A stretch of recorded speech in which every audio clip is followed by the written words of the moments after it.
Hi, babes. Welcome back to Tea and Glitter, the podcast. If this is your first time here, hi, I'm Evelina, better known as Ivy of the Les Vixens. I'm a lesbian burlesque performer, safe space creator, and I'm super invested in all of us living our best dang lives. This is Life Through the Sapphic Gaze, and on this podcast, I spill the tea and give you all that gay girl glitter on how to live a more peaceful and pretty life. And along the way, I overshare about my life and my issues. You're welcome. Oh my God. Hi, everybody. It is the new year. It is 2024. Happy New Year.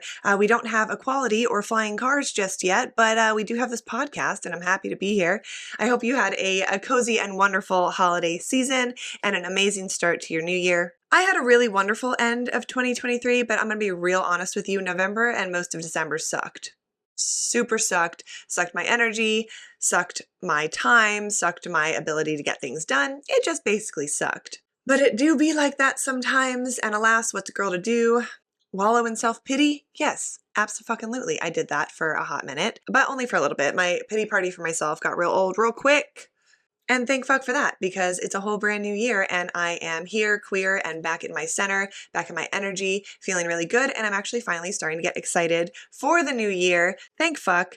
And not just thank fuck, but I want to take a second and thank all of you who tagged me in your Spotify Wrapped as one of your top listened to podcasts, or even your number one listened to podcast. Like, that absolutely blows my mind. It made me super, super happy. And to know that I started my podcast halfway through the year and I still made it, like I made it into your lives and I made it into your Spotify Wrapped, like that is so huge for me. Made me feel really amazing. And I can't wait to be your number one listened to podcast this year as well. That's my goal. That's my hope. You know, I'm just so grateful and thrilled that you have spent so much time with me and that you want to listen to me. And as a lesbian, it means even more, I feel. On this podcast, what I want to share here is not necessarily always going to be gay specific topics. Like, a lot will be, but some will be a little bit more universal. I feel like listening to someone who is gay just hits differently. I don't know. Maybe I'm wrong, but for me, I really love podcasts that like make me feel better about my life, that make me feel motivated, that help me shift my perspective and all that. But I get the ick when it's through a heteronormative lens. Like, don't come for me, but I really feel like there is such a difference between heteronormative culture and queer culture. And so I might be listening to a podcast and I'm like, okay, it's kind of good. And then they start talking about some straight stuff that they just lose me because like I can't relate, and there's nothing that feels as badly as not being able to relate. And I think a lot of us in the queer community experience that. We lack such representation. We are starved for representation. I know for me that I have literally clung to the tiniest nods of diversity and inclusion in podcasts and like stuff from other creators, or, you know, even a little bit of allyship, because it gives me hope that maybe they will understand like my culture, like what I'm going through, my life. And it's just really difficult to find that. And I know there are a good handful of queer and lesbian podcasts and more popping up all the time, which is amazing. But I feel like for me, a lot of those podcasts, they're more so about pop culture or comedy or queer gossip or things like that, or they don't really delve in deeply to like the things that I need help with, you know, the things that I've struggled with, the things that I may have needed some guidance on or something like that, and or just to like shift my perspective. So like, if that's something that you've also felt like you're missing, I really hope you'll keep giving this podcast a listen, because like we're going in deep on a lot of really great topics and a lot of things that I think can help us as a whole. And I do want to bring on guests at some point, but like I'm recording this podcast at 1 a.m. at my house right now because as a burlesque performer, my schedule is like absolutely ridiculous. And it's hard enough to get these podcast episodes out. So scheduling with a guest is going to take some more planning than I have the capacity for right now. So I hope you'll keep listening to me with these little, just me solo episodes for a while. Let's get into this episode, okay? I feel like I'm ready. Are you ready? But buckle up, babes, because I feel like this episode is a little bit of a sensitive topic, and I just want you to be okay listening. You know, I do. And this episode is something that I've wanted to talk about for quite some time now. And I did a poll on Instagram, and it was one of your guys's, it was one of your top choices for subject matter on this podcast. And so that leads me to believe that some of you may also be struggling with this particular topic. And so we're going to be talking about body image today. And I know it's sensitive. I know that a lot of people have trauma around their bodies and body image, but even without trauma, body image is such like a difficult thing. It's complex, and even if it doesn't affect you daily, it does have the power to do that.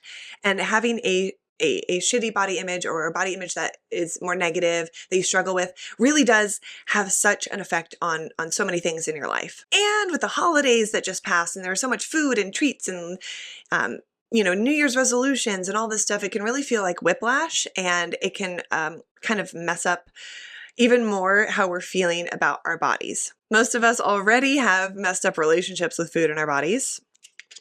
I know.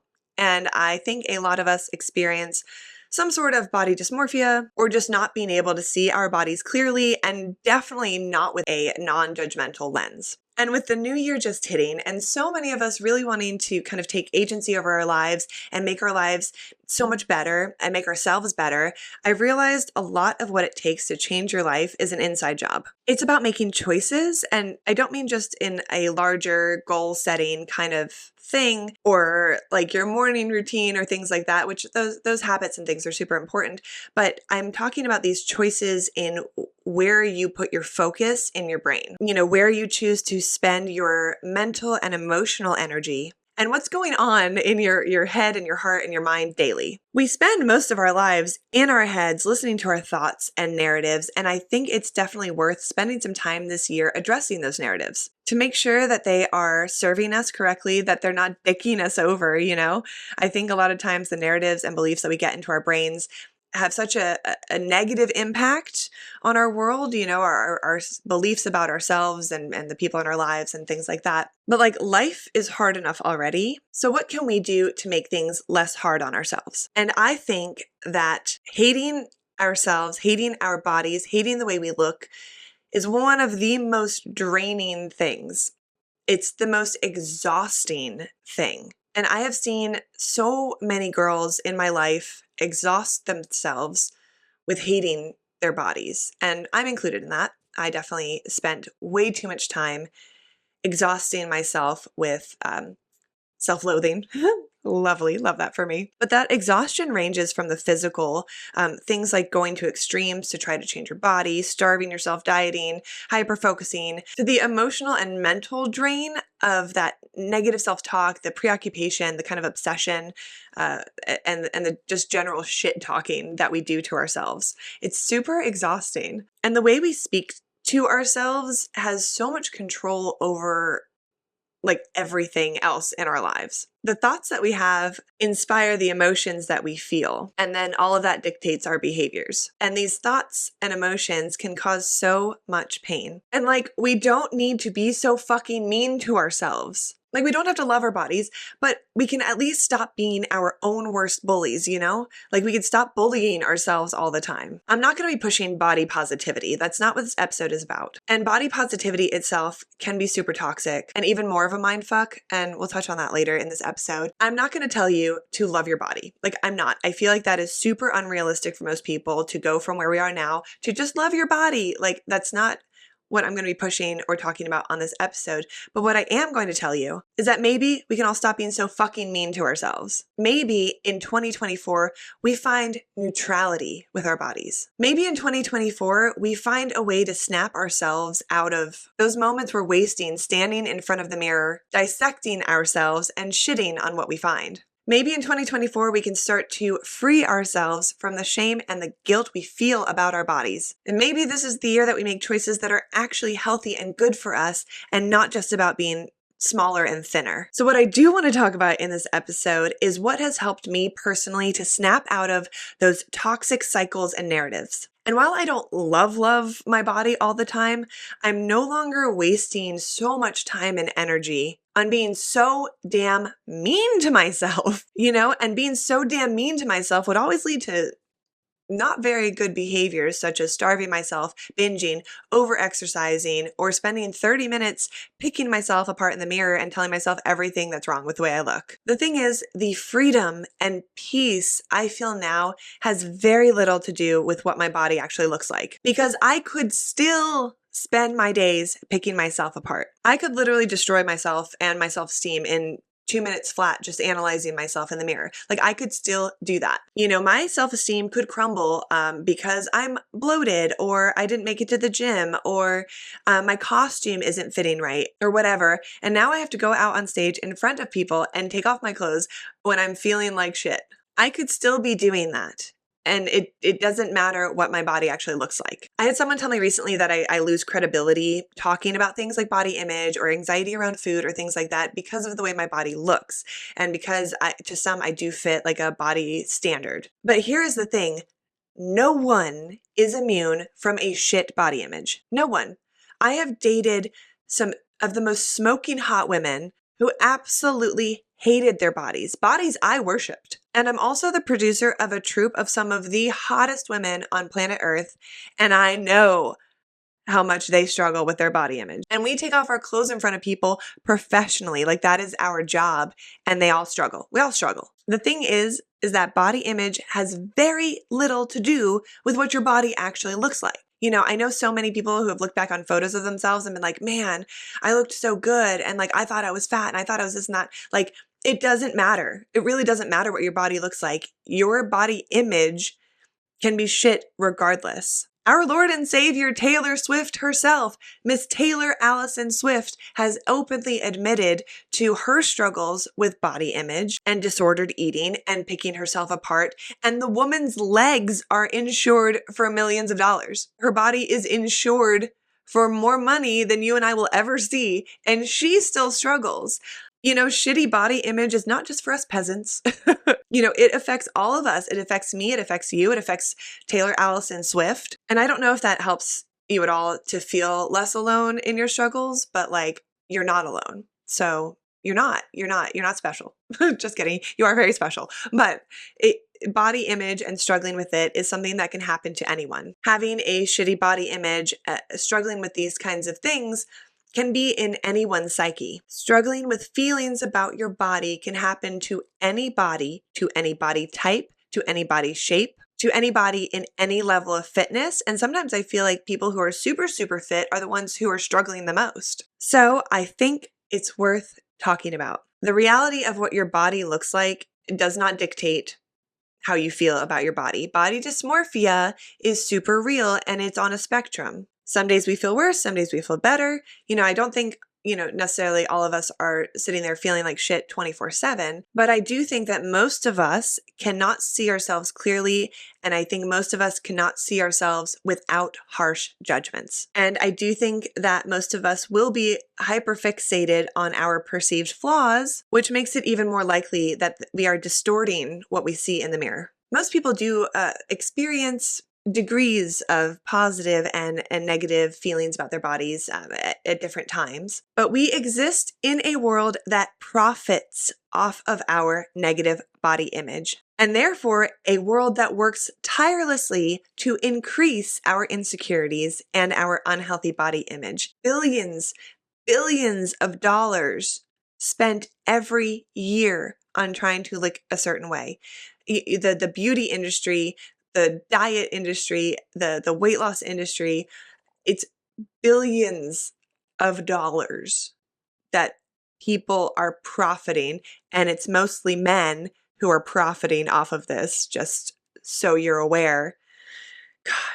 But yeah, we are conditioned pretty much daily to feel embarrassed or ashamed about our bodies if we don't fit this one very unattainable body type. And it has been my experience and the experience of so many in my life that conditioning has worked. We are not born with insecurities about our bodies. We are told to be insecure. We are conditioned through social media and marketing messages. We are told to compare ourselves pretty much constantly. We are told to set our standard of beauty against bodies and images that have been filtered and edited on social media and TV and movies and magazines, whatever. The most messed up thing about all of this is that the girls on social media that you're idolizing don't even look like the girls on social media. Everything is edited. Everything you see is edited. And it is such a mindfuck. Again, we are not born with insecurities. We are told and conditioned to feel these insecurities. And then It's reinforced every single day. Yeah, and we all know this. We all know that the media distorts and affects our body image and that social media is not real, blah, blah, blah, blah, blah. I know we all know this, up here in our brains, but we still somehow internalized all those messages and they still affect us, even if our brains know it's bullshit. Growing up, I wasn't consciously aware of the messages, the damaging messages that I was internalizing, or I wasn't fully aware of how invasive and ever present that messaging was. Then, as I got older and we all started to become aware of it, and we started to call out marketing and advertising for their shitty fucking practices, it was still and it still is so ingrained in the fabric of our society that the messages still dictate our inner voices, our behaviors, and our hatred of ourselves. I even have a degree in advertising, public relations, and marketing, and I know the psychology behind the messaging, and it still affects me. I fell for it and wasted years of my life hating my body and the way I looked. I fell for it. And yes, of course, after decades of this manipulative marketing and advertising, and we all started to pick up on it, we all started to get pissed off, right? We got really fucking pissed about all of this. So then came the body positivity movement and a new set of messages about self-love, loving your body positivity. The problem, though, is that now we are being fed both messages simultaneously in this weird, gross hybrid. It's hate your body, but love your body at the same time. Love yourself and work out and eat healthy, but do so that you can fit into this teeny tiny box of a filtered beauty standard that doesn't even actually exist in real life. And that your body is still something to be ashamed of and fixed. Body positivity sounds great in theory, but I feel like it is just a glass veneer that doesn't address how hard it is to actually love your body in a society. And that glass veneer can shatter easily, and then we are left cut up and bleeding by it. How many times have you looked at yourself in the mirror, grabbed a part of your stomach or your thighs in disgust? How many times have you looked in the mirror and your immediate thought was, ugh, I hate my fill in the blank? It's become so ingrained in us that it is now a full-blown habit to hate ourselves. And so social media and marketing feeds us these messages, we internalize it, and then that becomes our narratives, whether we want it to be or not. And this stuff isn't just heteronormative beauty standards and beauty ideals, right? In the queer community, a lot of people struggle with their body image, not because they don't fit into a heteronormative beauty thing, but because our bodies might align too much with those norms. A lot of mask women have curves and they have big boobies and booties and find it harder to dress and to feel mask because of those feminine curves. And then some femme women might feel like they're not femme enough because they're tall and broad. Gender dysphoria has a lot of parallels with body dysmorphia and all of this, right? It's all very, very, very interconnected. It's just a different spice in the queer community, Having a healthy body image basically means that you're comfortable enough with your body. It doesn't mean that you think your body's perfect or you don't still have insecurities, but rather that you accept your body and commit to caring for it. That you focus more on how it feels and what it can do than what it looks like. Whereas a negative or unhealthy body image has more of a preoccupation with your perceived flaws, feelings of shame and disgust around what you think your body looks like, and doing unhealthy things to alter or hide your body at the expense of your own well-being. And with all that being said, body image is not something that typically fits neatly into one of those two boxes. Body image is generally experienced along a continuum. Some days are better, some days are worse. Some seasons of your body, your mental wellness about your body is better. Sometimes it's way worse. The problem isn't our bodies, because I feel like if we were left to our own devices without this constant messaging and this ingrained bullshit, we would do naturally just what feels right and healthy for our bodies, and we'd go about our happy, sassy, gay little business without a care in the world. But the problem is that now we have these ingrained habits of telling ourselves how imperfect we are, how unattractive, how unworthy, how wrong our bodies are. We're doing the work now for the patriarchy after being brainwashed for so long. These narratives keep us unfocused, distracted. They keep our energy away from things that are super important, all while being hyper fixated on achieving the impossible. Being happy with your body, I just don't know if that's like the right goal. I know people whose bodies are so traditionally like quote unquote perfect. They're not happy with their bodies. Like it's just not something that this society really allows for. We drown in this self-hate, self-preoccupation, and we spend so much time and money and energy trying to adhere to some arbitrary standard of mythical beauty from social media, whether that be like the traditional like model beauty or the kind of more nuanced queer thing, like a mask person feeling like they need to be stick thin with no curves to be able to look masculine, right? To try to look like the girls on TikTok and Instagram, those girlies or gay girls or whoever who don't even look like how they look on social media. I mean, the rise of social media and feeling pressure to post photos and videos of ourselves has just increased the generational trauma from our mothers and grandmothers who lived through the height of diet culture. The world is not going to reform tomorrow. Social media is not going to change tomorrow. We can't rely on those who profit off of our insecurities and perceived flaws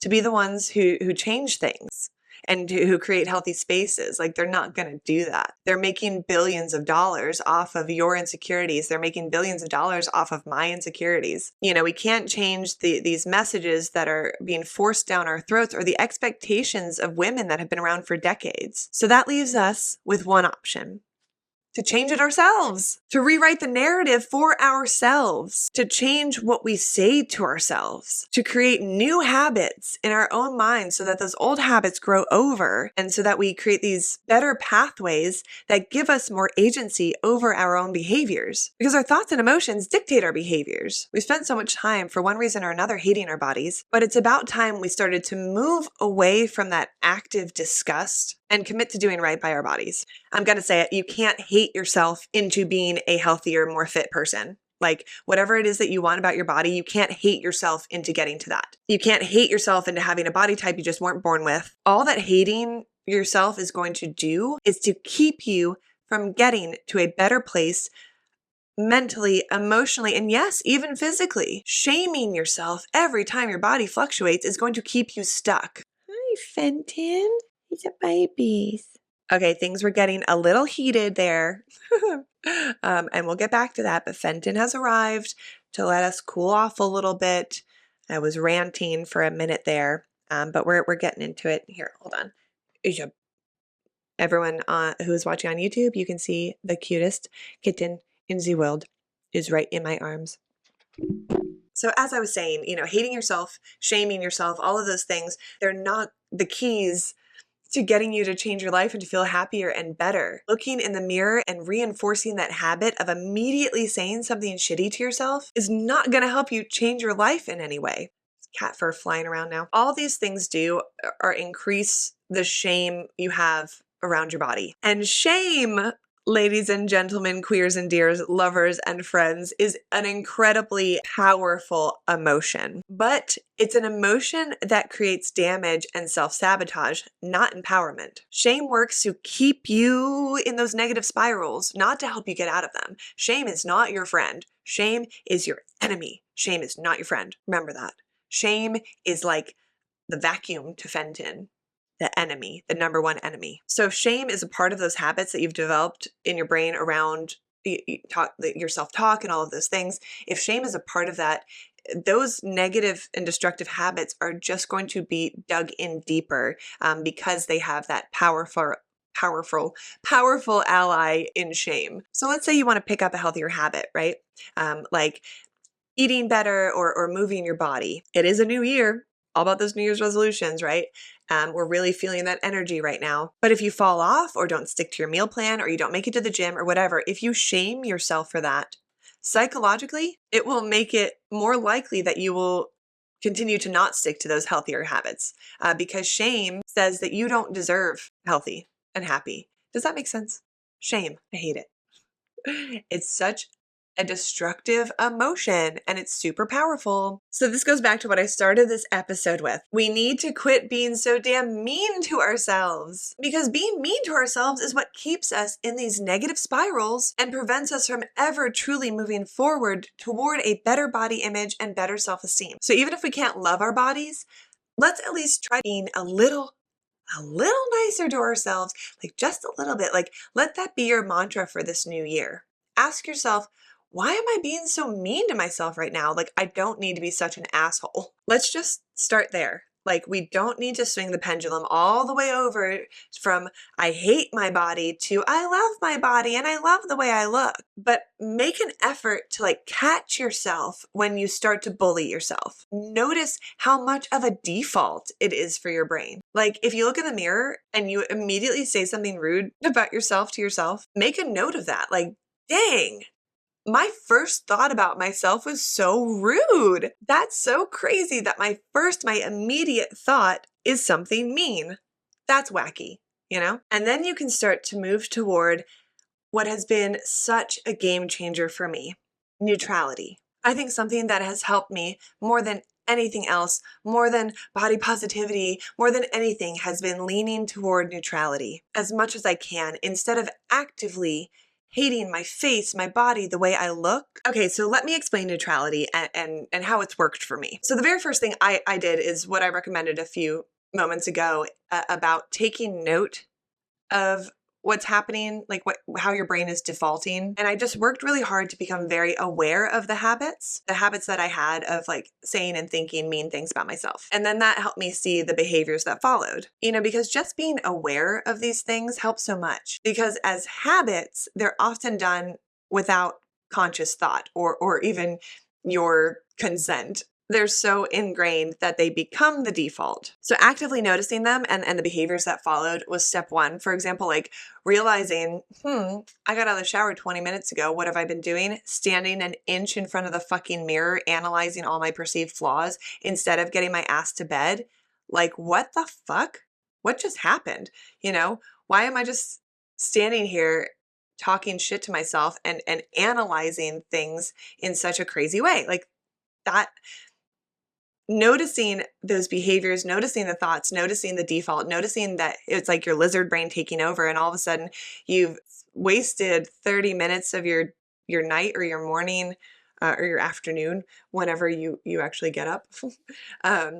It's just crazy. It's just crazy. And you'll start to see and you'll start to notice once you become more aware of how often it's actually happening to you. So then once I started noticing these things, I tried this, and I'm going to tell you this didn't work, but I tried to counter the mean thoughts by saying nice things to myself, like listing all the things that I loved about my body when I caught myself saying things that I like shitty things about myself. But trying to do that, right? Like trying to like list all the things that like I love about my body felt like just kind of, it's like, I don't know. It didn't work for me. It's like, do you remember when you were a kid and you get like really angry and your parents would tell you to punch a pillow and you'd punch a pillow and it would do nothing but piss you off more? Like, that's what I felt like this, like trying to self-love myself, body positivity myself into like a new frame of mind. Just like, it just didn't work for me. It might work for you. But at this point in my journey, it didn't work for me. It just felt unsatisfying. And sometimes it would do the opposite. It would make me realize how few things there were that I could actively say I loved about my body, which would just make me sad, or it would just serve to kind of still highlight the things that I didn't like about my body. And so it was counterproductive for me in my personal journey. Affirmations for me happened later on, but even affirmations don't have to be things like, I am worthy, I am wonderful, like whatever. They can literally be, I don't have to be such an asshole to myself.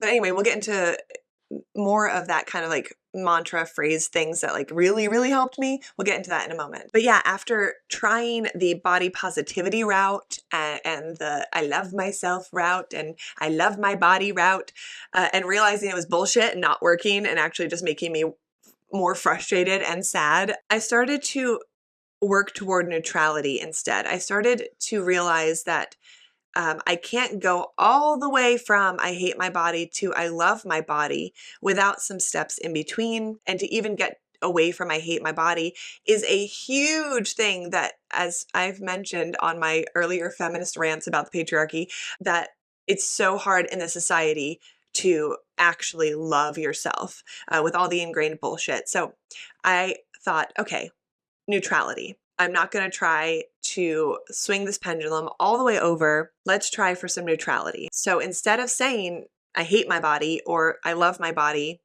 I started saying I have a body. Whew. And I know that may not seem like a lot, but like when you just stop there, like when you just stop with I have a body, okay? Like it's not any kind of body. I'm not following it up with any sort of judgment. Yeah, I'm crying. Get over it. This is my podcast. I do what I want. When you stop yourself from following up anything else with like a judgment, when you can just say, I have a body today, and then walk away from the mirror, it is so incredibly powerful. I think it's actually more powerful than trying to fake love yourself. Gosh, it's really hard. It's really hard. This stuff is really hard, but this was such a game changer for me to just say, I have a body, period. End of story. Like stopping there and walking away from the mirror. So neutrality is about doing your best to not follow a thought you have about yourself with any sort of judgment. Does that make sense? It's hard, but it's slightly easier than forcing yourself down the body positivity route of fake loving yourself, faking it till you make it. And it's definitely better than actively hating yourself. It's taking that pendulum and not swinging it all the way to one side or to the other, but kind of finding this midway point. I think what really messes us up, it's the judgments and negative self-talk that have become such a habit when we look at ourselves. So we can't just say, oh, I have a face. Like we have to say, ugh, my face looks so ugly, da da da da. It's that judgment. It's that, that lack of neutrality. That is the thing that is causing us the most harm. So try to shift away from that awful, awful negativity to neutrality and to at least remove some of the judgments, or stop yourself when you find yourself down that spiral of criticism. If every time you look in the mirror and you say something shitty about yourself, try to switch it to something neutral. Like instead of looking in the mirror and being like, God, I look like shit today, say, this is what I look like today. Whoop. And like walk away from the mirror. I know it sounds silly, but sitting there being like, God, I look like such shit. What is that gonna do? What is that gonna do for you? Just be like, well, that's what I look like today. I do that all the time. I'm like, well, there she is. That's what she's doing today. All right. That's what my face is doing. That's what my body's doing. All right. And then I go about my day.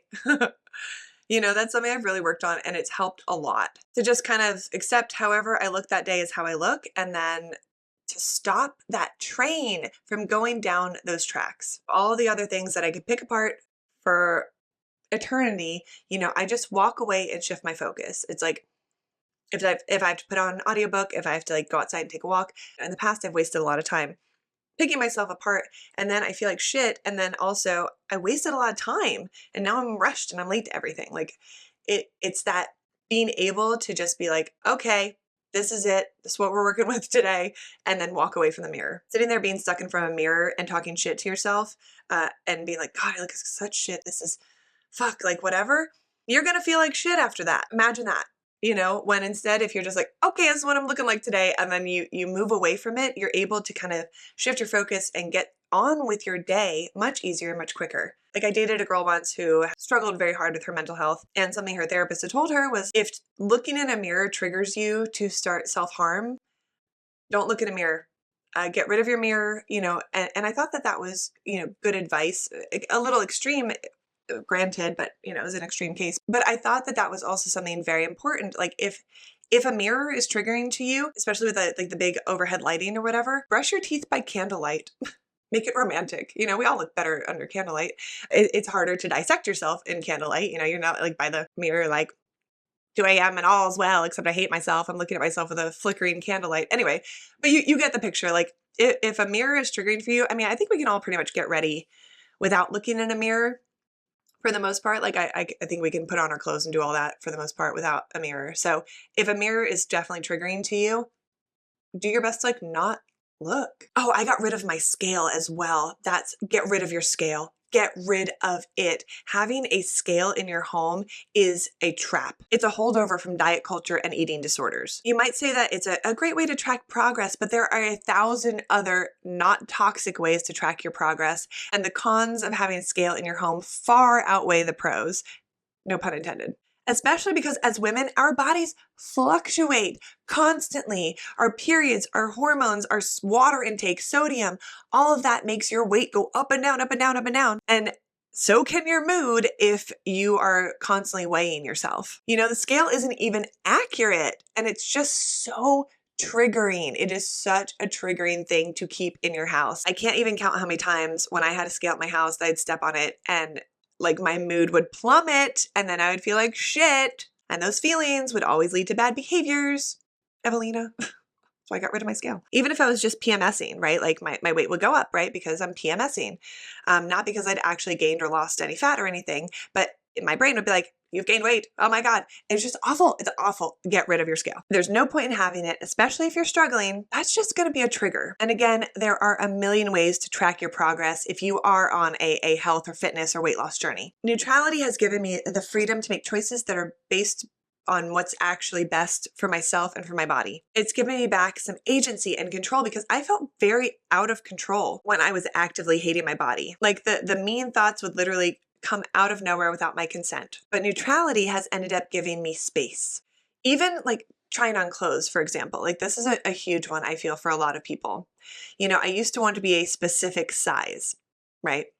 And I'd squeeze myself into that size, even if it didn't fit right. And let's be real, like size whatever in one brand is not the same as the same size in another brand, which is more of the mind fuckery. But now I wear whatever size feels good on my body, where my body is right now, where I don't feel like a sausage, because trying to squeeze yourself into clothes that don't actually fit is just going to make you feel so uncomfortable and hyper aware of your body and make you hate yourself more. With some time and some practice at this neutrality thing, now I'm much more comfortable trying on a range of sizes and choosing the one that fits my body the best in the moment, not the one that is the lowest number. And honestly, wearing clothes that feel comfortable, that fit your body correctly, where your body is right now, is such a revolution and such an act of self-care. If that's all you can do this year, let's start right there. I know most of us don't have like the funds to just go out and buy new clothes, but you should go through the clothes that you have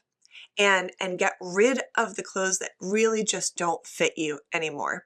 Or if you have a hard time getting rid of things, put them in a box, put them in the back of your closet and forget about them forever. Or when you do have that moment of reckless courage, get rid of them, because there's no point in keeping clothes or trying to wear clothes that make you feel even worse about yourself. You know, and on top of clothes, a lot of us don't feel good in our bodies because of styling, right? Like we want to be more masc or more femme, or maybe our bodies don't lend themselves to that version which we envision in our heads. Maybe we feel too tall and big to be femme, or too curvy to be masc, or whatever. You know, I think a lot of queer people struggle with this body dysmorphia, but also gender dysphoria. I know a lot of trans babes struggle really hard here. They never truly feel masc or femme enough. You are, but you may not feel that way. But I just want you to try to not waste so much of your precious, sweet time and energy sitting in front of a mirror and invalidating your own damn self. Now, for my queer people who aren't feeling masc enough or femme enough or even queer enough in the way that you look or the way that your bodies look, remember, you don't have to adhere to those binaries. And none of this makes you less valid,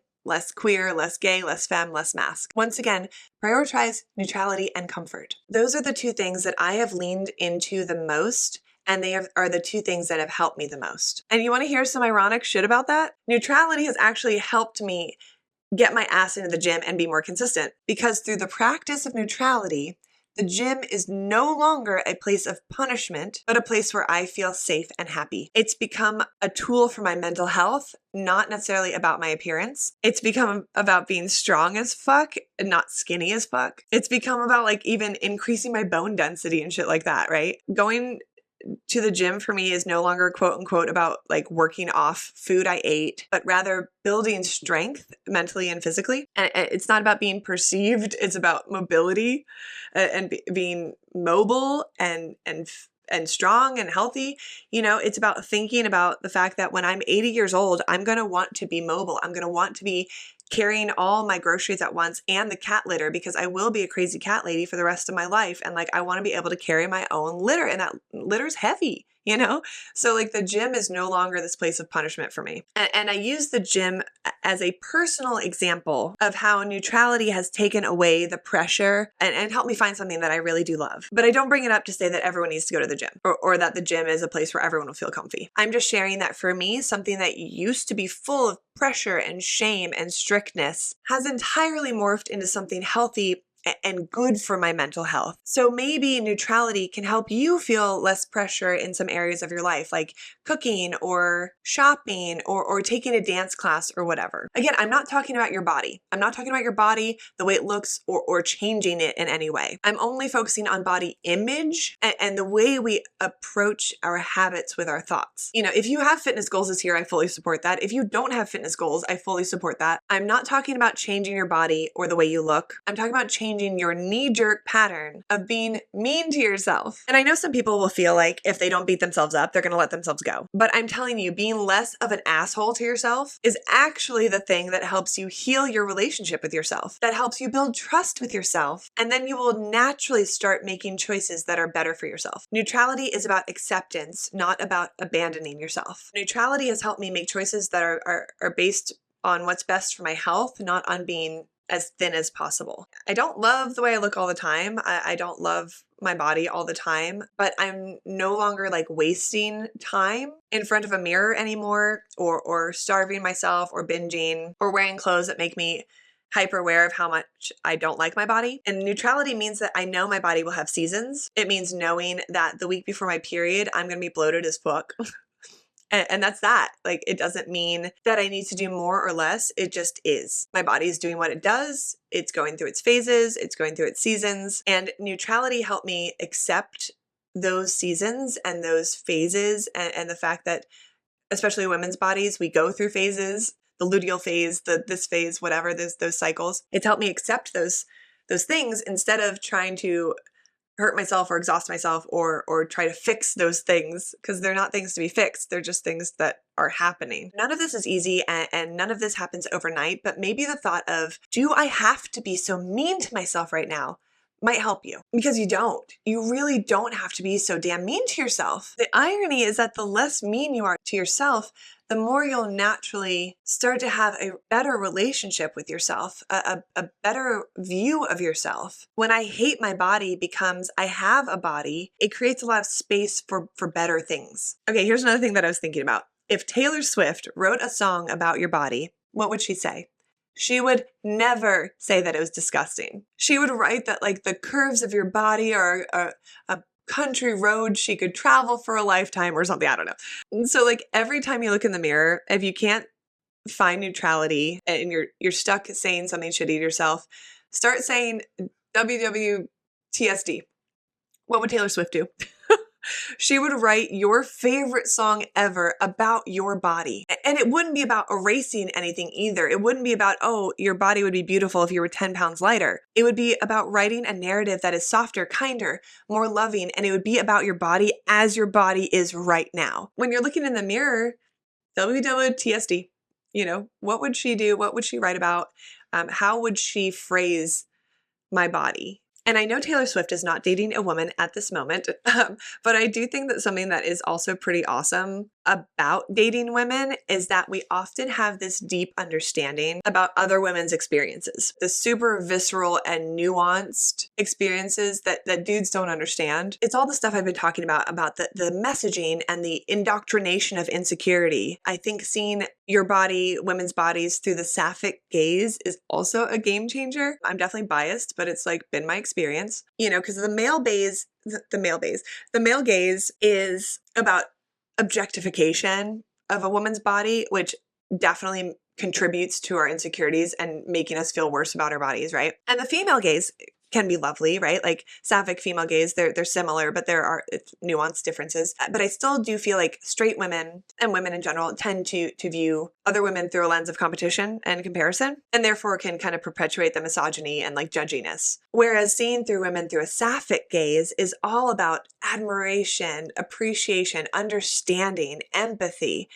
So when you're in a sapphic relationship, a lot of healing can happen. And when you're in a queer community, not always, of course, but for the most part, if you're not dating like a narcissist or just a shitty person in general, it definitely can be healing to be viewed through a sapphic lens. You can start to see yourself differently. You can start to have more grace for yourself. You can turn your scars into stars through the starry eyes of your sapphic lover. I know I've experienced this, and I know I've done this for my partners in the past. When you're in a queer relationship, you really start to learn very deeply about your partner's insecurities. It's an amazing opportunity to help them heal some of this. Because if you think their stretch marks are the hottest thing ever, then maybe when they look at their own stretch marks, they'll see them a little differently. If you think their tummy is the sexiest, most womanly thing ever, and yes, please crush me with those thighs, then maybe it'll help them feel a little less like being a bully to themselves. Maybe in the mirror, they can be like, well, at least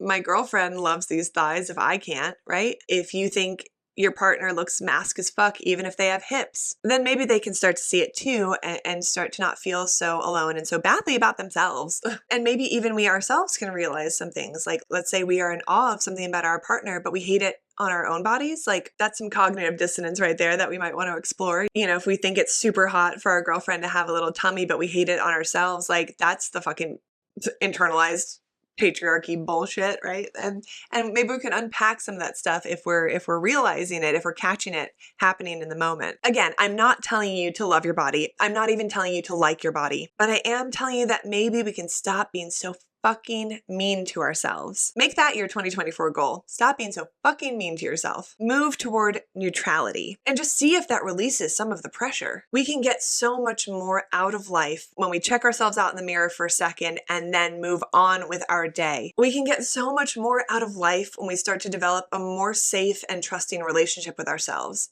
versus being our number one bully. Put a note on your mirror that says, don't be mean. WWTSD. Or even like maybe when you look in the mirror, you might hear my voice being like, don't be so fucking mean to yourself, bro. Let's have 2024 be something that can be really transformative. For me, neutrality has transformed my life. It has helped me so much to accept that we live in this society that has done all of these awful things to us emotionally and all that.